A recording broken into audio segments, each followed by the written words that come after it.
Lihat segitiga dengan mata terputus. Kenapa diputus? Karena belum tiba saat sang mata satu datang memimpin kita. Kapan waktunya? Nanti kalau lahir sapi merah. Ternyata sapi merahnya sudah lahir. Ya, berarti kedatangan sang mata satu telah dekat. Artinya negara dunia di New World Order yang mereka cita-citakan, Novus Ordo Seclorum, akan sempurna. Berarti ada kemungkinan di zaman kita Dajjal keluar. Simbol Anuit Kuptis. Dan ini sangat berbau Dajjal sekali. Segitiga Tuhan, mata satu, Dajjal. Plakat sebelah kiri ada bintang ini. Coba hitung bintang ini ada 13. Hawariun ada 12. Yudas datang jadi 13. 13 bintang. Kalau kita lihat sudut-sudutnya, ini melambangkan singgasana Yahudi dengan 13 kasta. Kebetulan atau sesuatu yang sudah mereka rancang. Cerdas mereka. Dan untuk mewujudkan ini, mereka harus menghancurkan Islam. Berarti negara-negara Arab harus ada dalam kendali mereka. Yahudi nggak mau sendirian. Yahudi harus ada partner. Siapa lagi kalau bukan Amerika? Tadi negara paman Sam. Betul kan? Tujuannya apa? Memuluskan jalan Dajjal untuk menguasai dunia.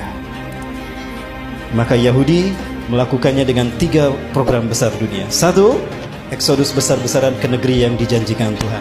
Melalui resolusi Atul Balfour, Menlu Inggris yang diperbudak Yahudi oleh Rothschild atau Rockefeller, mereka mengeluarkan resolusi Atul Balfour yang isinya mengizinkan Yahudi untuk hijrah ke Palestina.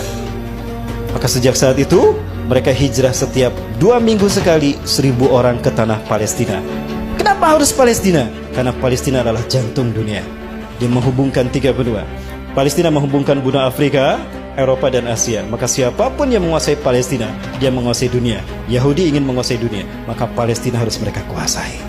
Itu program mereka. Maka di Palestina tahun 14 Mei 1948 mereka mendeklarasikan, memproklamirkan berdirinya Israel di tanah Palestina. Dan yang terakhir setelah mereka punya negara, mereka menanamkan hegemoni ke seluruh dunia, the New World Order. Siapa penggagas mereka? Inilah Hizbus Syaitannya mereka.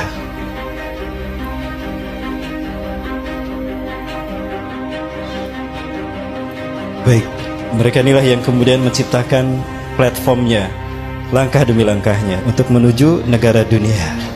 Apa negara dunia itu? The New World Order tadi. Dalam mata uang $1, Novus Ordo Seclorum. 1. Dunia dalam pemerintahan tunggal mereka. Siapa? Yahudi. Maka negara-negara di seluruh dunia harus sejalan dengan agenda Yahudi. Artinya mereka harus menjadi shadow government-nya Yahudi. Betul? Bertentangan dengan agenda Yahudi, habis mereka. Lihat Irak, lihat Mesir, lihat Afghanistan, lihat Suriah, lihat Palestina, lihat Yaman. Maka negara yang tersisa adalah negara yang pro kepada mereka. Saya buktikan tidak lama lagi. Maka mereka menciptakan shadow government. Demokrasi, itu virus yang mereka sebarkan agar negara di dunia ada dalam kendali mereka. Divide, dipecah belah, et impera, lalu mereka kuasai. Itu strategi klasik mereka. Lalu mereka menciptakan sistem politik demokrasi tadi. Ekonomi kapitalisme yang ribawi, dolar. Hari ini kita tidak bisa mengklaim kalau kita sudah syariah dengan sistem ekonomi dan perbankan kita. Tidak bisa. Selama kita masih menggunakan uang kertas, kita tidak bisa melepaskan diri dari riba. Rasul mengatakan akan datang suatu masa di akhir zaman di mana manusia akan memakan harta riba. Sayati 'alan nasi zamanan an-nasu sayakuluna riba. Akan datang di akhir zaman manusia satu masa di mana manusia memakan harta riba. Kalaupun mereka tidak memakan harta riba, mereka terkena dengan debu riba. Ya pilar makulah. Di antara mata uang ini, yang paling mahal yang warna apa? Apa bedanya? Lo ongkos untuk membuat uang ini sama uang ini sama kan? Sama saja. Lo kok bisa yang ini lebih tinggi? Lihat, dari intrinsiknya saja sudah riba kan? Padahal biaya untuk membuat ini sama. Baik, betul? Inilah riba. Baik, berikutnya perselisihan. Waktu saya masih SD, 2000 bisa kebeli baju 1 setel. Betul tidak? Waktu saya masih SD, 35 tahun yang lalu. Saya sudah 40, kepala 4 sekarang. 35 tahun yang lalu ini kebeli 1 setel baju. Sekarang inflasi kan? Lalu bagaimana dengan dinar? Rasulullah pernah memerintahkan Ali bin Abi Thalib, kamu ke pasar kambing, beli kambing 1. Harga kambing di zaman Rasulullah 14 abad yang lalu, 1400 tahun yang lalu, 1 dinar. Ali datang ke pasar kambing, pulang. Kenapa Ali yang disuruh? Karena Ali adalah sahabat terhebat dalam memilih kambing yang sehat dan dagingnya gemuk dan bagus kualitasnya. 14 abad yang lalu, 1400 tahun yang lalu, kambing 1 dinar. Sekarang berapa? 1 dinar berapa? 2,5 juta. Kebeli kan kambing? Bayangkan 1400 tahun tidak mengalami inflasi. Lah ini 35 tahun inflasinya sudah berapa kali lipat? Demi Allah. Begini mereka cara menguasai dunia. Dajjal. Pinter kok Dajjal. Inilah ekonomi kapitalisme.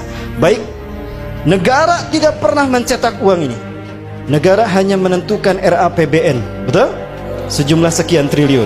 Lalu diserahkan ke Bank Indonesia. Bank Indonesia tidak bertanggung jawab. Bank Indonesia tidak bertanggung jawab pada pemerintah. Bertanggung jawabnya pada Bank Internasional, IMF, Bank Dunia. Itu tanggung jawabnya. Maka Bank Indonesia mencetak uang sejumlah RAPBN, angka RAPBN. Lalu diberikan pada pemerintah kita. Pemerintah kita tidak bayar cash kan untuk membayarnya, tapi ngutang. Ada jangka, ada bunga. Setiap lembarnya ada bunga. Artinya siapapun yang memegang uang ini di dompetnya siap dengan bunganya. Apa itu bukan riba?